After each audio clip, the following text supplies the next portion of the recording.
Já notou aquela pessoa que, quando fica com raiva, o olhar dela aparenta ficar vermelho? Essa pessoa tem o olhar de anjo caído. Quem carrega esse olhar foi moldado pela dor.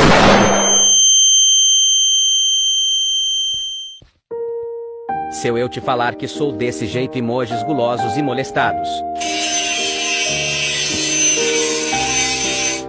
Caraca, exatamente eu, porque quando fico com raiva não tenho controle, nem estou zoando.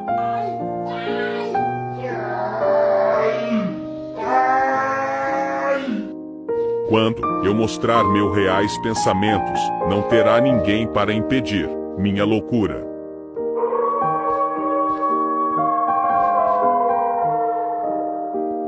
Eu tenho olho do anjo caído, ao todo mundo tem medo de mim.